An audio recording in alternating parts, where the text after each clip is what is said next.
Berbagai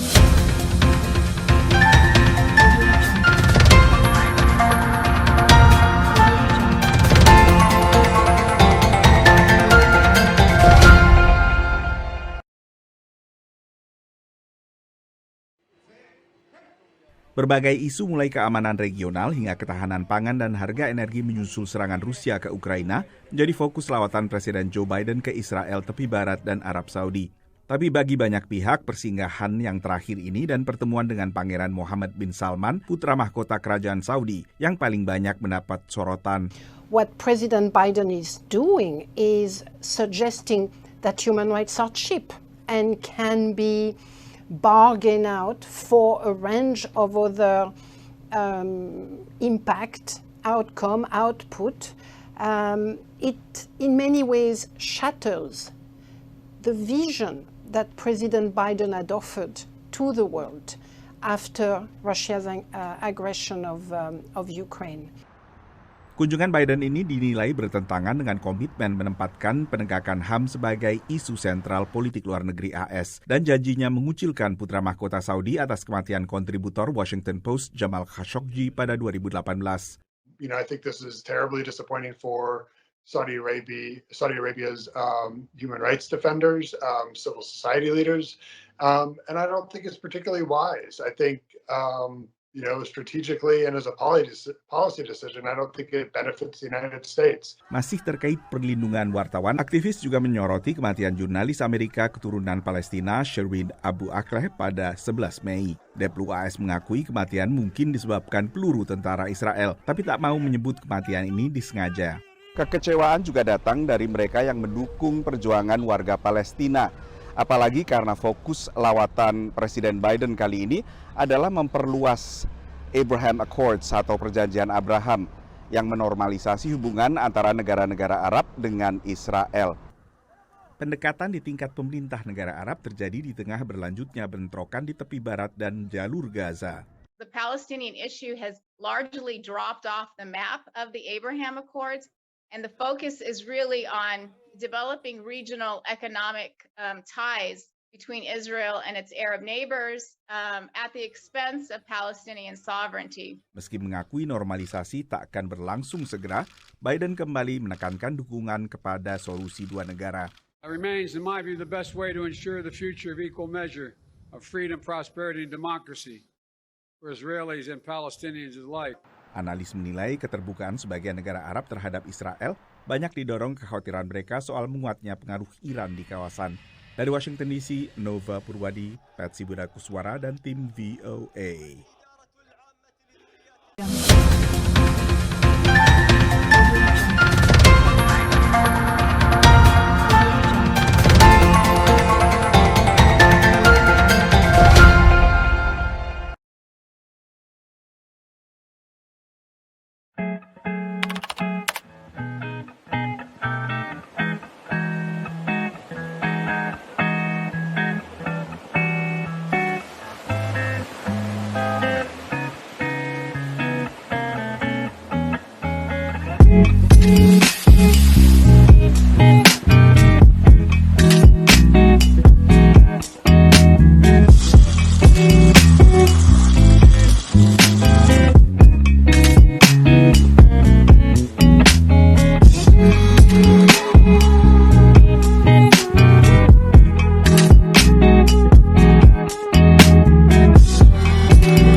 John Kirby, thank you so much for joining VOA today. This is a complicated trip for President Biden. In Israel, he'll be meeting a caretaker government. In Saudi Arabia, he'll be meeting the leadership of a kingdom he once characterized as having no redeeming values.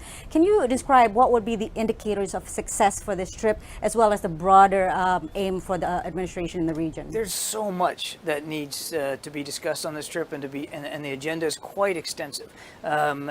Between going to Israel and furthering our defense partnership and reaffirming our ironclad commitment to Israel's defense, to meeting with President Abbas, and to reaffirming our commitment to a two-state solution between Israel and Palestine.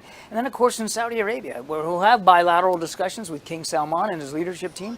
Again, this is a strategic partner for 80 years. So what are some of the signs of warming bilateral ties between Saudi and Israel that we can expect, whether it's during the president's trip or beyond, in terms of steps towards normalization, something that the administration can point to towards normalization? Well, look, normalization is going to take some time. And clearly, these are sovereign decisions that nations have to make. We support the Abraham Accords. We want to see normalization proceed. We think that a more integrated Israel in the region is better for the region. It's certainly better for the Israeli people, certainly for their Arab neighbors, as well as our own national security interests. I think you'll see when President Biden flies, from Israel right to Jeddah directly, that is not a small thing. That is not something that we would have imagined could have happened not very long ago. It's another example of how there is a deeper integration between Israel and Israel's Arab neighbors. Where does the president stand in terms of Saudi-Israeli normalization vis-a-vis Palestinian statehood? So does the president believe that the two go hand in hand, or does he believe that normalization can proceed whether or not there's progress in terms of the two-state solution? He continues to believe that a two-state solution is the best solution. And you will hear him talk about that on this trip, particularly when he goes and has a chance to meet with President Abbas. But he also believes that normalization is healthy, integration is healthy for the region. And I think in President Biden's view, both of these things are equally important to a more stable, a more secure, a more integrated Middle East. And that's what you're going to see him want to focus on. Thank you so much, John, and I'll see you in the Middle East. Yes, ma'am. Thank you. Look forward to it.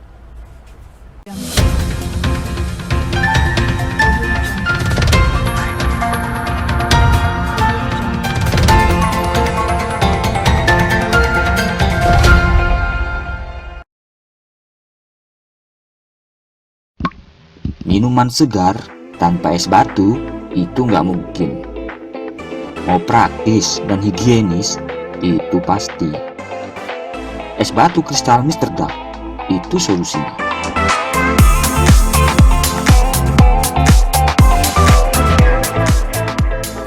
Memberikan kesegaran di segala minuman Anda.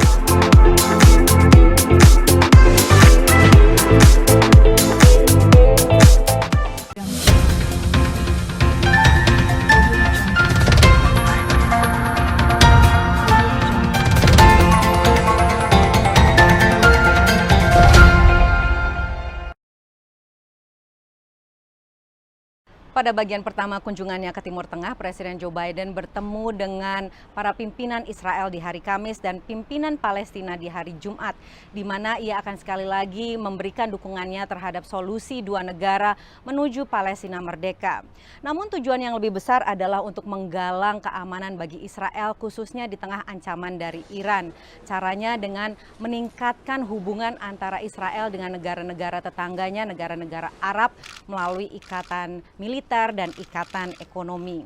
Nah, ini juga pesan yang sama yang akan dibawa Presiden Biden di Arab Saudi pada hari Sabtu, di mana ia akan bertemu dengan para pimpinan Teluk dan juga pimpinan Kerajaan Saudi, yaitu bahwa ikatan yang kuat antara Israel dan negara-negara Arab ini akan baik bagi semua pihak di kawasan dan juga Amerika Serikat, khususnya mengingat aktivitas Iran yang menimbulkan instabilitas di kawasan dan juga di tengah mandeknya pembicaraan terkait nuklir Iran. Ini semua akan dibicarakan oleh Presiden Joe Biden dalam kunjungan yang sebetulnya tidak mudah, karena di Israel sendiri ia bertemu dengan pemerintahan sementara setelah gagalnya koalisi Naftali Bennett bulan Juni lalu. Namun, bagian yang paling rumit dan paling sulit bagi Presiden Biden adalah kunjungannya nanti di Saudi Arabia, di mana kepentingan Amerika Serikat terkait dengan keamanan energi, ketahanan energi, dan juga terkait dengan dinamika kekuatan di kawasan, memberikan Presiden Joe Biden ini tidak ada pilihan lain kecuali bekerja sama dengan Kerajaan Saudi, pemerintah yang sebelumnya sangat dikecam terkait dengan catatan hak asasi manusianya, termasuk pembunuhan wartawan Saudi Jamal Khashoggi. Saya Patsy Widakuswara, Kepala Biro Gedung Putih VOA News, bersama Presiden Biden di Jerusalem.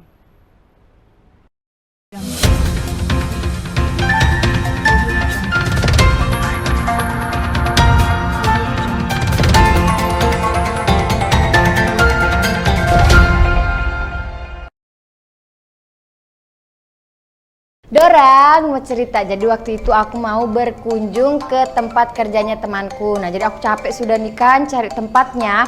Nah di perjalanan tuh aku lihat ada warung yang menarik perhatianku. Nah namanya itu Warbox. Nah Warboxnya ini dia tuh identik warna hijau. Nah tempatnya di Kampung 1 Skip ya.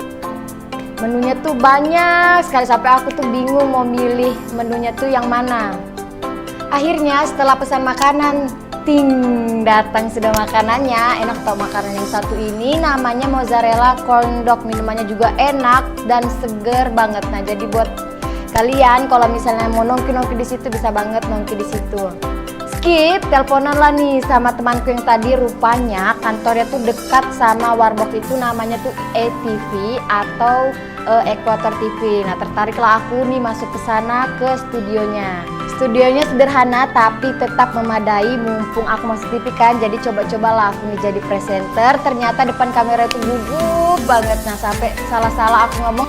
Jadi setelah beberapa kali coba berhasil aku nih jadi presenter.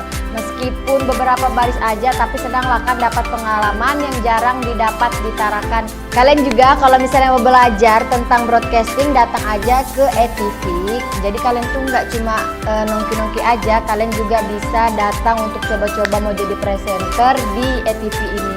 Jadi buruan misalnya kalau kalian mau, kalian bisa langsung datang ke sini.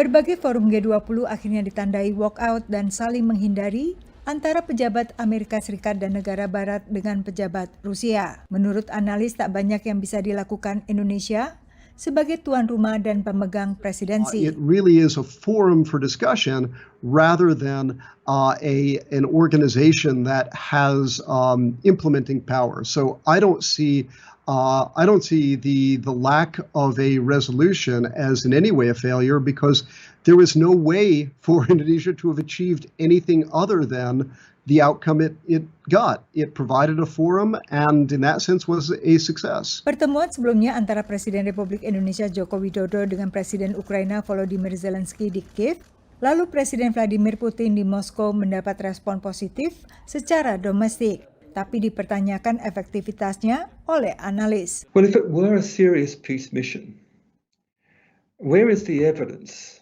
that there is any follow-up? Where is the commitment for the sustained diplomatic endeavor that a peace brokerage would entail? David Engel yang juga mantan diplomat Australia ke Indonesia mengontraskan dengan peran Indonesia di kawasan Asia Tenggara pada tahun 1990-an. I mean, when you think, for example, what Indonesia, together with Australia, did many decades ago now to address the conflict in Cambodia, to bring peace to Cambodia, to bring peace to Southeast Asia, that took immense work, tremendous commitment on the part of both Ali Alatas and Gareth Evans, the various foreign ministries of both countries. It took ages to broker a sustainable peace. It was a magnificent piece of diplomacy for which Indonesia rightly deserves a lot of credit. Sejak pecahnya perang di Ukraina, Indonesia menempatkan diri sebagai negara netral, ikut mengecam serangan Rusia tapi juga tak membatalkan undangan kepada Presiden Rusia Vladimir Putin untuk menghadiri KTT G20 di Bali pada November.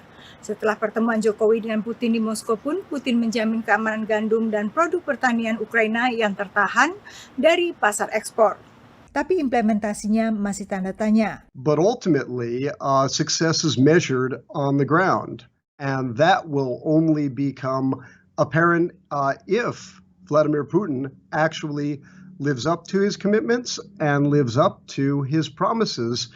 We haven't seen that yet, and quite frankly, I'm skeptical. Menurut Jonas, sementara ini Presiden Tiongkok Xi Jinping menjadi satu-satunya pemimpin negara yang dinilai bisa meyakinkan Putin karena memiliki daya tekan yang lebih signifikan sebagai mitra dagang maupun mitra strategis. Sementara itu, Turki telah lama mengupayakan koridor aman bagi ekspor gandum Ukraina. Dan menurut laporan terakhir, Turki menyatakan kesepakatan untuk memulai ekspor gandum dari Laut Hitam akan segera ditandatangani. Dari Alexandria, Virginia, Yuni Salim dan tim VOA.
Presiden Jaringan Angkutan Profesional Kamerun, Moise Fokeng, sudah mengangkut berbagai barang ke Chad dan Republik Afrika Tengah selama lebih dari 10 tahun. Menurutnya, hal ini tidak pernah mudah. Sembari menambahkan, kawasan perdagangan bebas kontinental Afrika yang berlaku sejak Januari 2021 belum membuat peningkatan nyata. Menurut Fokeng, negara-negara Afrika masih lambat untuk memangkas birokrasi dan memperbaiki jaringan transportasi yang buruk. Nous avons de la peine à traverser nos frontières. Quand vous partez de Douala pour la Centrafrique, je ne peux pas vous compter les difficultés que nous avons à affronter l'axe Gawaboulaye-Bouam jusqu'en Centrafrique. Pareil pour l'accès au Tchad. Il y a tellement d'exigences que nous nous rendons compte que la libre-échange n'est pas encore effective. Bank Dunia mengatakan 84% perdagangan di Afrika dilakukan dengan mitra di luar Afrika. Menurut Bank Dunia, bila telah diterapkan, kesepakatan bebas bea di seluruh benua Afrika ini akan meningkatkan perdagangan intra-Afrika, menciptakan lapangan kerja, dan mengentaskan 30 juta warga Afrika dari kemiskinan ekstrim. Kepala Ekonom Bank Dunia untuk Afrika berbicara tentang perjanjian perdagangan bebas kontinental dalam forum CEO Afrika di Abidjan pada bulan Juni. C'est important de reconnaître l'effort que les leaders africains ont fait pour permettre à la ZLECAf de démarrer. Mais alors, il faudra qu'on continue de travailler pour mieux connecter l'Afrique en termes d'infrastructures, mais aussi en termes d'infrastructures numériques. Menurut perusahaan-perusahaan Pan-Afrika, meningkatkan perdagangan intra-Afrika menjadi tantangan yang membawa potensi besar bagi kemandirian ekonomi. Le besoin de l'Afrique de développer une forme d'autarcie, mais dans le sens positif, en ce sens être moins dépendant pour leur propre flux de consommation et de transformation du reste du monde. Et donc développer de la fabrication, de la transformation industrielle et de la production intra-africaine. Tout ceci, bien sûr, ne sera une réalité que si la fameuse zone de libre-échange commercial panafricaine se met en place. Lebih dari 40 negara Afrika telah meratifikasi kawasan perdagangan bebas kontinental Afrika. Tapi di tingkat lapangan, para pedagang ini berharap agar hambatan non-tarif segera dicabut, sehingga manfaatnya bisa dirasakan oleh banyak warga Afrika. Dari Arlington, Virginia, saya Helmi Yohanes dan tim VOA.